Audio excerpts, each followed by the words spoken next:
Sarah and I have scoured the internet looking for keto-friendly budget-saving hacks, and today we're gonna share some with you. In January, does that sound weird, January? Any word sounds weird if you say it 1,000 times. That's true. We published a video about budget saving tips and hacks that we thought were unique, and you guys seem to really enjoy it and ask for more hacks, so that's what our video is about today. And if you're new here, my twin sister Emily and I have lost over 160 pounds following a technically keto lifestyle since January of 2019. And on our channel, we test recipes, but we're also branching out into budget saving tips and other tricks to help you maintain your keto lifestyle. So if you like our vibe, please subscribe and join our tribe so we can hit 200,000 subscribers this year. The number is going down to make it obtainable because it was 250. Now we're just hoping for 200. Sometimes you have to lower your goals. Dream less. No, I'm kidding. So I'm cold.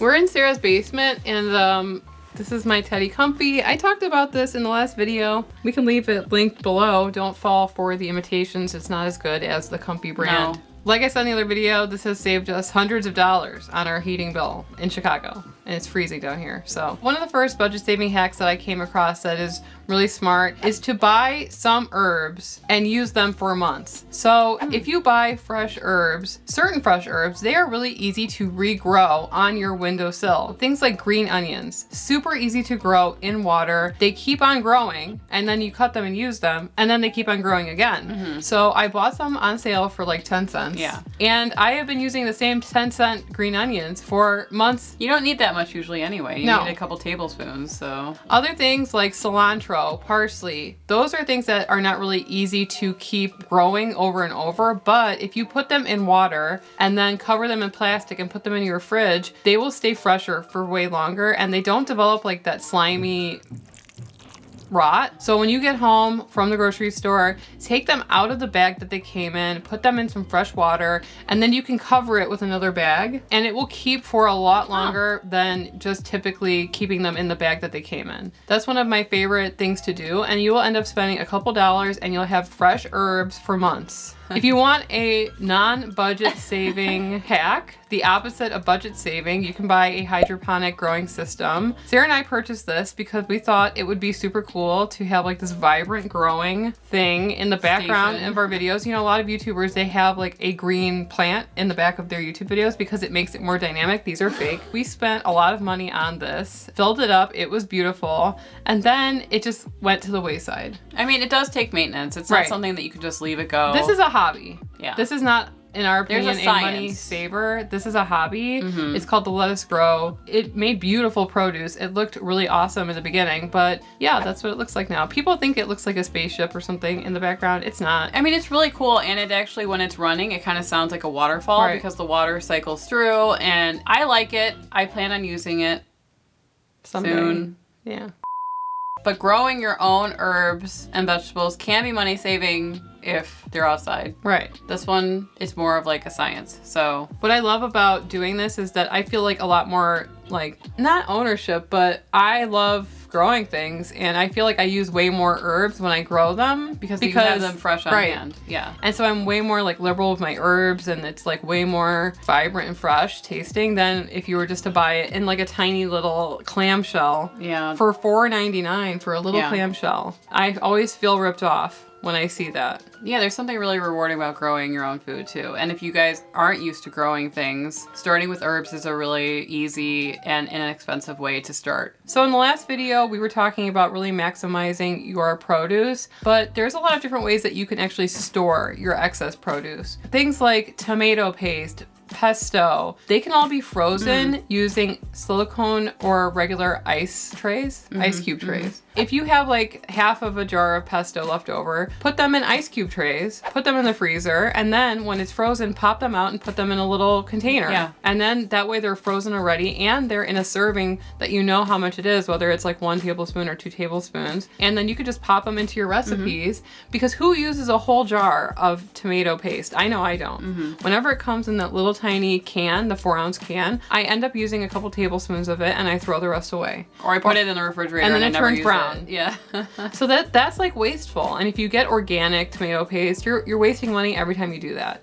Even if you're making bacon, I've seen people actually, they take the drippings from the bacon and you can like kind of put it through like a coffee filter and get all the chunks out, put it into an ice cube tray and then pop it in the freezer. And then you can put those little cubes in a Ziploc bag and have it whenever you want to add it to like a stir fry or anything that you want to add flavor to. Bacon grease is a really good hack to like add flavor to something. So utilize everything that you have and don't throw away anything pretty much. So if you're growing your own herbs, like we mentioned a couple minutes ago, on your windowsill, you might have an excess all the time. But I found a couple of hacks that I thought were really cool on TikTok that I wanted to share. The first one is a green onion hack. And you can actually use like an old Parmesan container or something that allows you to shake out. And you can put sliced green onions in there and they freeze perfectly. Yeah, I didn't know that. And then you can just shake them on to salads, soups, or whatever you're putting the green onions on. They come out perfect and they defrost really fast. Huh. They don't stick together if you freeze them when they're dry after you cut them. And it's just like a shaker bottle full of green onion that you could use anytime and keep for months. You can store the basil that you grow, the parsley, cilantro, dill. Just put it on a sheet tray, stick it in the freezer, and then you can freeze your herbs that way.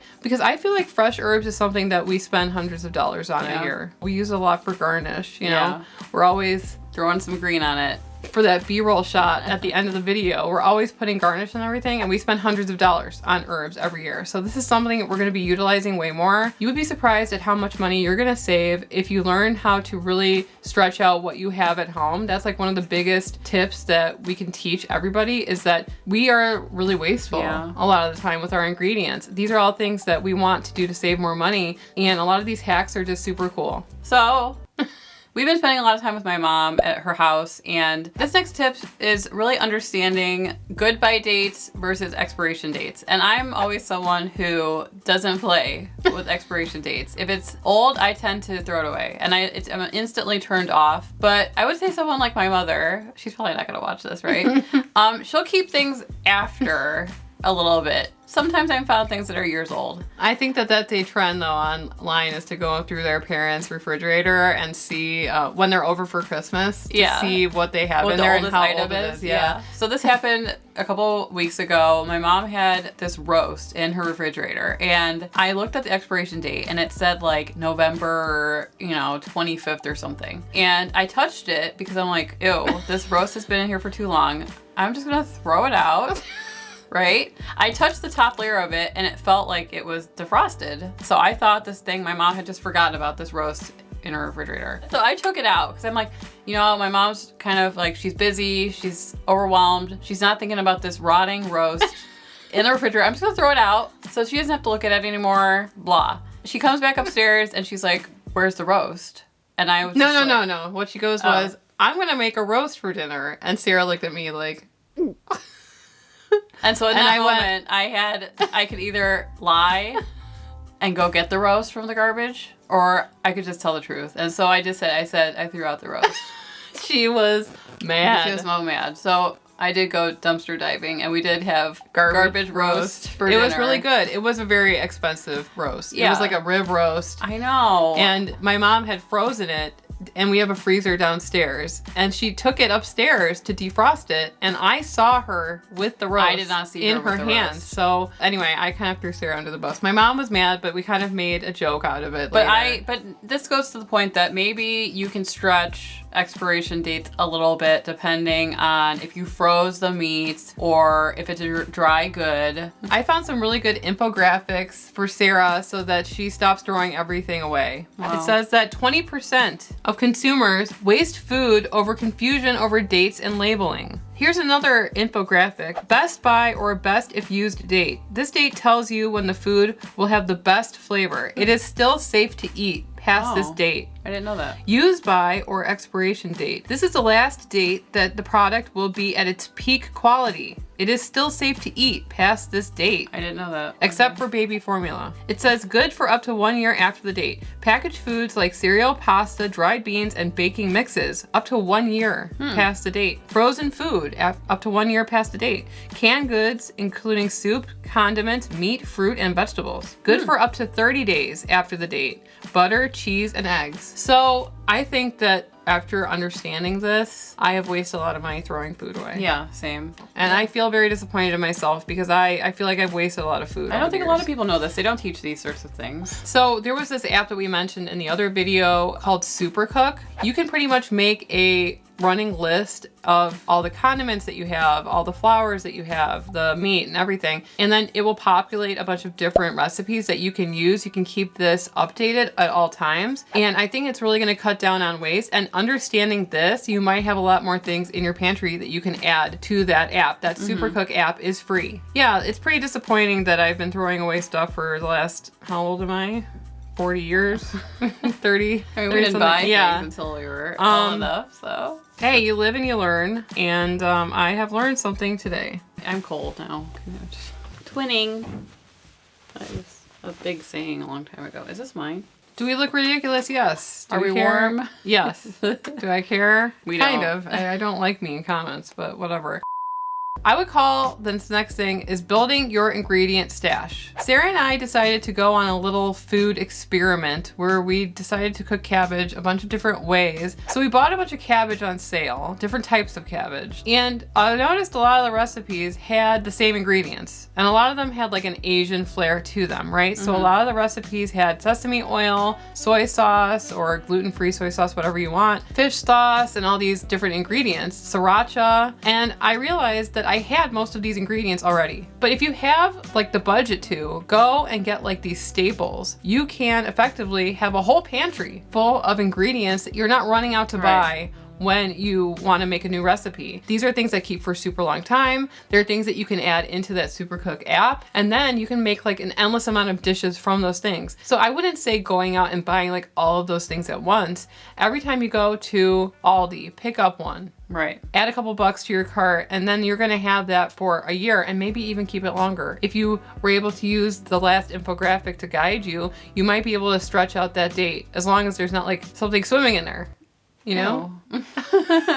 Invest in the stuff that brings flavor to food. So the next part of our video is going to be about technology. We're tech YouTubers now. No, yeah, right. One of the apps that I found while searching around, it wasn't really like budget saving, but it was a way to like make a little bit of money off of shopping. It's called Receipt Jar, and it has a bunch of different reviews on there. All of them are good. They pay out via PayPal or something. I haven't personally done it. And you upload your receipts from like your gas purchases, grocery shopping, all these different types of stores, and they give you points for uploading it. I don't know why they are collecting these receipts. I have no idea why, but we can link up below. I created an account. I was gonna try to test it out, but I have not personally used this yet. Another thing that I actually do use all the time when I'm shopping is Rakuten. Not sponsored, but I do love Rakuten. I've saved like over like $400. You mean you got that cash back? Yeah, cash back into my account via PayPal from using Rakuten when I just purchased things. Hero Bread was on there. Really? Best Buy. Yeah, so they have a browser extension, and every time you open up like a Best Buy and you're gonna buy something, it will pop up if there's additional savings to be had, and you click the button and it will activate Rakuten on that purchase. I've saved a bunch of money, and if you guys want to sign up for Rakuten, I'll leave a link below and you can get a bonus for signing up, and then I get a bonus. What about me? Well, another app that Emily discovered actually is called the FlashFood app. Yes, I saw someone talking about this on TikTok. It seems like it's a new concept. And this is a way for like grocery stores to get involved and stop food waste. I think there was 3 or 4 grocery stores in our area that were doing it, but they are pretty much not giving it away. They're selling groceries, produce, and other things at super clearance. So you would actually purchase the things in the app. Like you would go through and they say, oh, a box of produce for a couple dollars, and you can actually buy it through the app and then go to the store and they'll have a little section where you will find your bag that you purchased. And I think it's a pretty new concept because there's only like 3 or 4 grocery stores in Chicago. But if you live in a major city, you might want to try it. You never know, if it does catch on, you would be like one of the first people to use the app and really benefit from it before it gets flooded with people looking for deals. I remember there's an app called Too Good To Go. Yeah. And this is an app where restaurants give away, like they don't give it away, they sell it, their excess food for cheap.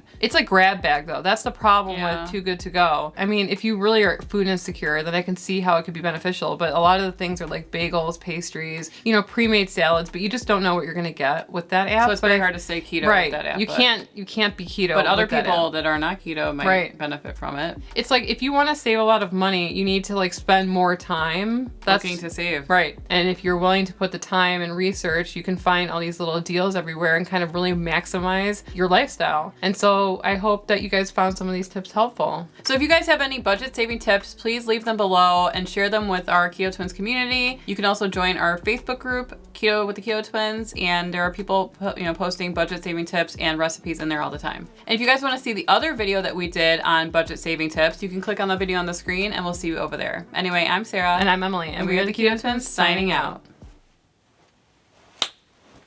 We used to do that all the time.